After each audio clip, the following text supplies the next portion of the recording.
Bienvenidos a Evidencias. Estamos en el Museo de la Creación en Cincinnati, Ohio.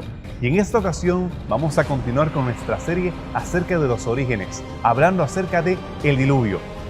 El diluvio es una de las historias favoritas de niños y grandes. Nos habla acerca de este gran bote que fue construido por Noé y por sus hijos. ¿Qué evidencias tenemos acerca de esta catástrofe? ¿Cómo los científicos naturalistas han tratado de explicar los eventos catastróficos que podemos ver en la naturaleza? Las evidencias de que algo inmenso, algo grande debió haber sucedido. Quédate con nosotros en Evidencias.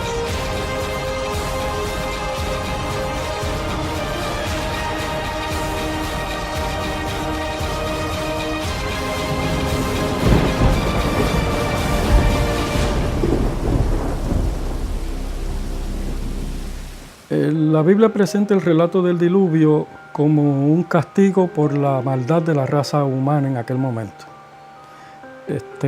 Los seres humanos se habían apartado completamente de Dios y se habían dedicado completamente al pecado y a la maldad. La Biblia establece que su pensamiento era de continuo solamente hacia lo malo. Así que Dios, usando de su soberanía, decide destruir a aquel mundo pecaminoso que se había apartado completamente, como un acto de justicia de parte de Dios. La primera catástrofe registrada es el evento de lluvia, la precipitación de lluvia durante un tiempo prolongado y en forma indefinida. La segunda catástrofe que podemos encontrar es el movimiento y la deposición de sedimentos y la formación de nuevos estratos y deposiciones en el suelo y la tierra debido al flujo del agua. La consecuencia fueron unos cambios totalmente geomorfológicos diferentes a lo que había en ese entonces. Se formaron nuevas montañas, se formaron nuevos valles, valles aluviales, valles con suelos compresibles, la exposición de roca, de fragmentos y montañas de roca. Todas esas fueron las nuevas configuraciones que ocurrieron durante esa catástrofe en la corteza terrestre. La cultura mesopotámica, que nació entre los ríos, conserva relatos, épicas que nos hablan de inundaciones o diluvios. También lo tenemos en Egipto, lo tenemos en Mesoamérica, lo tenemos en el Pacífico y en diferentes partes del mundo. ¿Cómo podemos explicar que diferentes culturas nos hablen acerca de un evento catastrófico como el que se presenta en la Biblia? En 1845 fue descubierto las ruinas de Nínive. Muchos palacios fueron descubiertos y en 1852 Osmur-Razam descubrió la biblioteca del rey Asurbanipal. En la biblioteca había muchos documentos, millares de documentos. Cuando fueron llevados a Inglaterra, esos documentos fueron traducidos por una persona que conocía la escritura antigua, el cuneiforme, George Smith. Y cuando él comenzó a traducir, él quedó fascinado porque encontró en esos textos relatos semejantes al relato de la creación y al relato del diluvio. Faltaban algunos documentos, mas luego, encontrados el resto, se publicaron textos de ese relato. Eso indica que los antiguos habitantes de Mesopotamia, asirios, babilónicos, sumerios y otros más, tenían conocimiento del relato del diluvio. Y ellos descubrieron el diluvio, la creación, al modo que ellos tenían. O sea, un relato, si es inventado en una comunidad, pasando a otra comunidad, ese relato es adaptado a las condiciones de esa comunidad. Así los mesopotámicos, ellos entendían el diluvio, que ahora es conocido como la epopeya de Gilgamesh. Gilgamesh es una persona que busca la inmortalidad y sabe que una persona llamada Utnapishtim encontró la inmortalidad porque fue avisado por un ser sobrenatural, un Dios, que le indicó que todo el universo, toda la tierra sería destruida. Y para él no ser destruido debía construir una embarcación, un navío con 32.000 cestos de paja. Y él hizo el navío semejante a Arca de Noé, y así prevaleció las aguas. Llovía mucho y la estructura terrestre fue modificada. Es un relato que nos indica que las personas de culturas antiguas conocían también de esta gran catástrofe. En Mesopotamia, la tierra entre ríos, podemos encontrar varios relatos que han sido comparados con las historias que tenemos en el libro de Génesis. Entre ellos tenemos la épica de Gilgamesh, que fue encontrada en Nínive, actualmente la ciudad de Mosul, en Irak. También tenemos la épica de Astrahasis, entre otras. En esas épicas, poemas y relatos se presentan diluvios o eventos similares a los que tenemos en Génesis 1 al 11. En el caso de una de estas épicas mesopotamias, tenemos la descripción de un hombre al cual fue anunciado que habría una catástrofe impresionante, un diluvio universal, aunque en este caso era solamente regional en esta parte de Mesopotamia. Él tenía que salvarse juntamente con animales en una gran barca. Más allá de las similitudes, veamos las diferencias del relato bíblico con el relato mesopotámico. Vemos que en el caso de Mesopotamia tenemos que los dioses hablan en secreto, le dicen a su Noé que mantenga en secreto que los dioses quieren destruir el mundo. Y los dioses quieren destruir el mundo porque los hombres hacen mucho ruido, molestan mucho a los dioses. En este caso, el Noé mesopotámico se esconde su plan de crear un barco y llevar a su familia con animales y preservarlos de esa manera. En el caso de la Biblia tenemos un Noé que anuncia, proclama, invita a otros a salvarse. Vemos que Dios no está molesto con los seres humanos y se quiere deshacer de ellos por algún capricho de la deidad, sino que los seres humanos se habían olvidado del plan original y se estaban destruyendo entre ellos mismos. Y Dios, para salvar a la humanidad, entonces es que tiene que erradicar a aquellos que no quieren escuchar su voz. De esa manera, el Noé bíblico es un predicador, es alguien que invita a otros a salvarse. Y después de que termine el diluvio, la promesa de que todavía un Mesías va a venir a rescatar y a redimir este mundo permanece en las escrituras hebreas. ¿Cómo es que la ciencia naturalista explica el diluvio? ¿Realmente lo toman en serio? ¿Qué teorías se han usado para negar que realmente hubo un diluvio o una catástrofe universal como la presenta la Biblia? En relación al relato del diluvio, muchos naturalistas niegan que este hecho haya sido una realidad. ¿Por qué? Porque consideran que extraído de la Biblia es un relato fantasioso, una mitología simplemente, y no puede ser realidad. Hay un estudio utilizado por los evolucionistas que se llama fechado radiométrico, el cual permite la reconstrucción de una geocronología. Esto es usado para fechar el registro fósil. Los resultados, por ejemplo el Fanerozoico, dicen que tiene alrededor de unos 540 millones de años. Entonces, ¿hasta qué punto el fechado radiométrico es confiable? En primer lugar, cuando se analiza la columna geológica, es posible identificar evidencias de eventos catastróficos y que son constantes.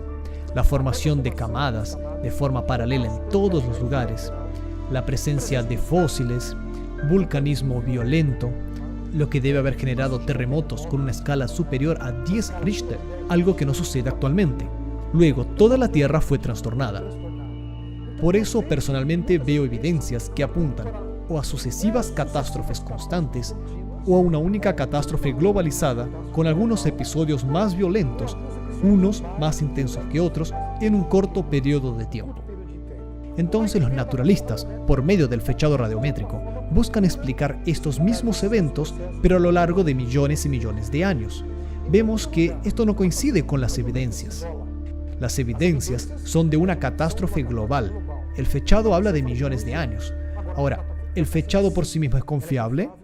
existen muchos problemas, pero estudios necesitan ser realizados de forma más profunda con la finalidad de demostrar que ese método cronológico está ultrapasado. Este método realmente contraría lo que se encuentra en el campo de investigación, las evidencias geológicas que apuntan para eventos catastróficos y continuos.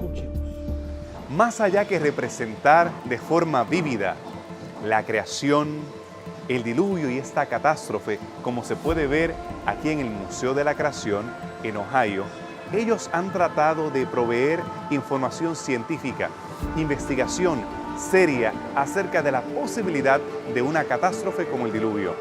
Tan en serio que ellos, 40 millas al sur, en el estado de Kentucky, están preparando un modelo del arca impresionante, del mismo tamaño que lo presenta la Biblia, con animales, con áreas de investigación en las cuales las familias pueden interactuar con científicos y con personas que presentan evidencias acerca del diluvio. Pero realmente, ¿podemos contestar todas las preguntas que hacen los científicos naturalistas? Si quieres escuchar algunas de esas respuestas, quédate con nosotros después de la pausa, aquí en Evidencias.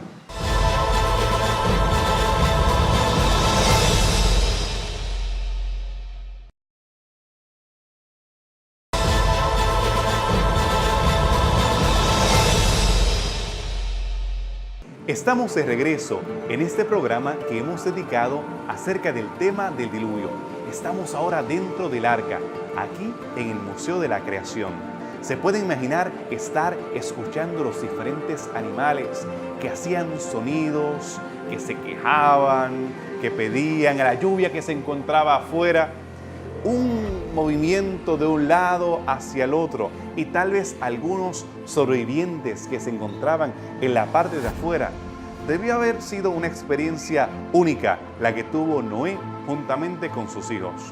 Pero más allá de la historia que todos conocemos desde niños, ¿qué evidencias pueden proveer algunos científicos creacionistas que consideran que tenemos posibilidades de tomar el relato bíblico en serio, como un hecho veraz? Desde el punto de vista paleontológico, el diluvio es consistente con la explicación o con las observaciones de una columna geológica en donde tenemos fósiles de todos los tipos de organismos muy bien preservados, lo que sugiere un enterramiento rápido para evitar que las partes duras de esos organismos fueran afectadas por las inclemencias del tiempo. La extensión de las distintas capas que forman la columna geológica, que se encuentran en distintos lugares del planeta, establece también que ese mismo evento fue un evento de dimensiones globales. Podemos imaginar el evento del diluvio. Hay una fuente de agua y la tierra comienza a llover. La lluvia comienza a gastar la superficie terrestre en un proceso llamado erosión. La erosión conduce esas partículas de tierra para el fondo del mar. Entonces se forma la primera capa geológica. Continúa lloviendo y otras partículas de otras sustancias continúan siendo llevadas por un proceso de decantación, van al fondo y forman la segunda capa. Puede ser el Cambriano, Siluriano y así todas las otras capas. Durante el proceso de deposición, los primeros elementos que se depositan básicamente son los elementos más livianos. Se van depositando unos estratos sobre otros dependiendo el movimiento, la dinámica, la energía de la fuerza o la cinética del agua. Va depositando ese sedimento y van formando diferentes horizontes de diferentes composiciones, de diferentes materiales, de diferentes características geológicas. Y sepultados entre ellos, entre esos horizontes, o lo que llamamos un sándwich, están ubicados toda la evidencia geológica de fósiles, árboles, animales, plantas que quedaron sepultados, que son lo que hoy tenemos como evidencia científica de un pasado geológico donde hubo un diluvio. Ese tipo de característica de sándwich o de estratos o horizontes depositados uno sobre otro durante el proceso del cataclismo o durante el proceso deposicional por el flujo del agua, pero a su vez ellos han adquirido la configuración de la corteza terrestre, han seguido esa geomorfología que tenía la corteza en ese entonces, a diferencia de que los estratos fueron depositados y fueron acomodados siguiendo esa configuración. Por eso usted puede encontrar lugares como los valles, donde usted tiene una estratificación totalmente horizontal, lineal, un estrato sobre otro en diferentes espesores y magnitudes, y usted puede ver que esa misma configuración estratigráfica la configura moldeando o circunvalando cualquier rasgo geológico como una montaña. En mi área específicamente, he desarrollado mi maestría y mi tesis doctoral sobre basaltos. Es una roca de origen volcánico que se encuentra mucho en la región meridional de Sudamérica, no solamente en la parte sur de Brasil, como también en Paraguay, Uruguay y Argentina. Es interesante notar que los basaltos que estudié aquí en Sudamérica también están presentes en Namibia, África, lo que demuestra que este proceso volcánico violento, que me llevó 12 años estudiarlo, sucedió cuando aún no había océano Atlántico, y sí un único continente llamado Pangea. Entonces, el mismo fenómeno que ocurrió en Paraná, San Pablo, Santa Catarina, Uruguay, Paraguay, también ocurrió en la costa africana, que estaba unida con Sudamérica. Entonces, grietas monstruosas se abrieron, grandes proporciones de lava se esparcieron violentamente. Pero esas fisuras, ¿cómo se formaron? Meteoritos que cayeron en la Tierra. En la extensión de la columna geológica es posible observar evidencias de estructuras de impacto bien arredondeadas, que o están expuestas o están en subsuperficies, pero que por medio de estudios de sondaje geofísicos es posible identificarlas.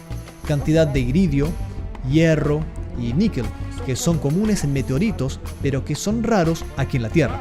Cuarzo, microfracturado y otras evidencias que demuestran que los cráteres perfectos que hoy vemos en algunos lugares de la Tierra, en la Luna, en Marte, en Mercurio y en Venus, relatan una historia de una catástrofe que alcanzó a todo el sistema solar. Algunos científicos llaman a este episodio del Gran Bombardeo. Meteoritos por todos lados que seguramente también cayeron en la Tierra, y lo hicieron según las evidencias, y de esa forma provocaron hendiduras. De esas grietas salió un gran volumen de agua. Esas aguas podemos asociarlas a Génesis 7:11, y fueron rotas todas las fuentes del grande abismo. Luego una gran cantidad de lava salió y ocupó espacios enormes. Cuando termina este evento, una gran grieta comienza a abrirse en el medio del océano Atlántico. Hasta entonces no existía este océano, es el comienzo del océano Atlántico. Y de esa grieta comienza a salir lava, lava, lava. La lava va siendo depositada y al mismo tiempo las partes se van distanciando. Se distancian, la lava sigue saliendo, ocupando los espacios. Y como resultado, hoy tenemos el lecho del océano Atlántico con un área de 106 millones de kilómetros cuadrados, una espesura promedio de basaltos de 10 kilómetros, o sea, un volumen de 1.000 millones de kilómetros cúbicos de lava. ¿De dónde salió esa lava? De un supervolcán, de un hipervolcán que hoy está sumergido bien al medio del océano Atlántico. Se llama dorsal mesoatlántica. Es una cordillera que está al fondo del océano, bien al centro del océano Atlántico. Es un volcán lineal de donde salió grandes cantidades de lava. Tiene más o menos 3.000 metros de altura y está sumergido. En Islandia, este volcán aflora y allí vemos ese proceso continuo desde la época de la gran catástrofe del diluvio hasta los días de hoy. Allí es un lugar interesante para analizar ese fenómeno de modo continuo, demostrando que en el pasado fue violento y hoy es más suave. Desde el punto de vista biológico, hay grandes depósitos de combustible fósil que se puede explicar con el enterramiento rápido de grandes cantidades de materia orgánica, entiéndase bosques, vegetación, que sometido a las temperaturas y presiones en las que queda enterrado, entonces es lo que da origen hoy, o da lugar hoy a los grandes depósitos de combustibles de petróleo y de gas natural que se encuentran en múltiples lugares del planeta. El petróleo tiene un origen orgánico de plantas y animales, pero las plantas y animales deben estar sujetas a una presión, o sea, ser presionadas, sepultadas, y un efecto de aumento de temperatura. Si una planta cae una semana y otra planta cae otra semana y queda en la superficie, esas plantas después de algunos meses pueden ser descompuestas, pueden quedar podridas. En realidad debe haber un derrumbe y un sepultamiento de las plantas al mismo tiempo, lo que ocurre en el diluvio. Todas las plantas cayeron de un bosque, imaginemos, y las ondas soterraron, enterraron las plantas. Y ese entierro, ese sepultamiento, tuvo su efecto en la presión de esos organismos y también la actividad interna de la tierra actuó como un horno para producir el petróleo. O sea, el petróleo se originó a través de un fenómeno catastrófico como es el diluvio.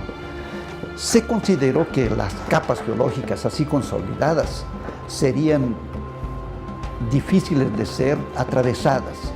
Sin embargo, existen en algunos lugares donde las capas geológicas están bien dispuestas, existen árboles que atravesaron con todos sus troncos varias capas.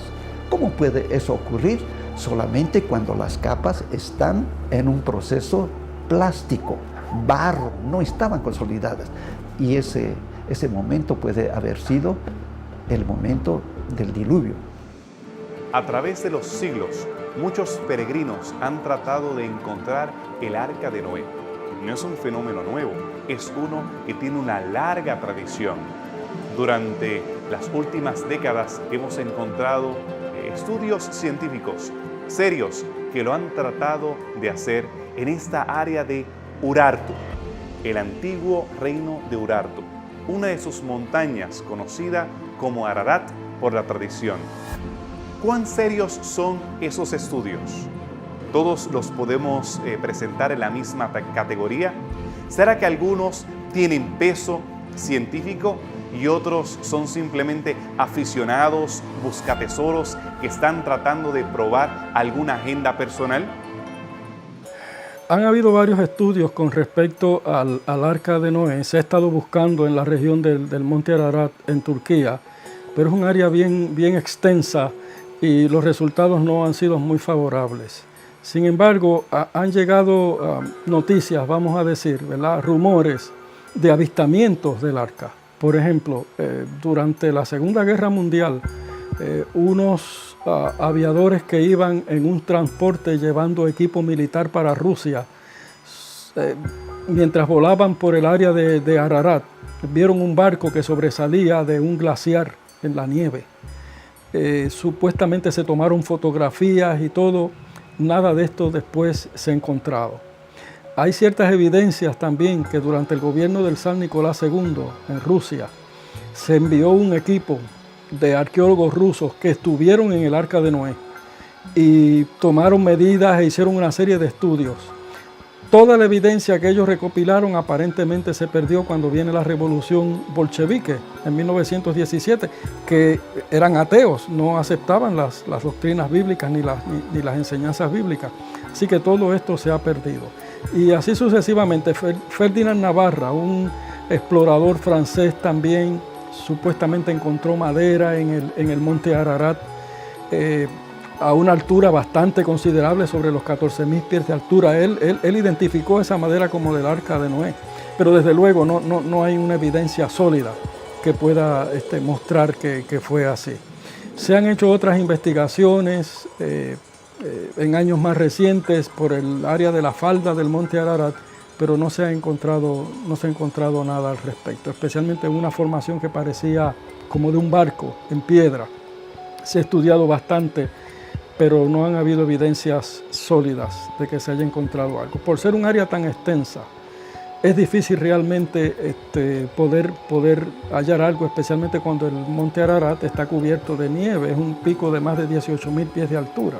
Lo que ocurre es que esas investigaciones, cada una de esas muy bien hechas, con seriedad, con alta tecnología, llevando equipos, descubrieron, vamos a imaginar, descubrieron un pedazo de madera, relacionaron que esa madera sería una parte del Arca de Noé.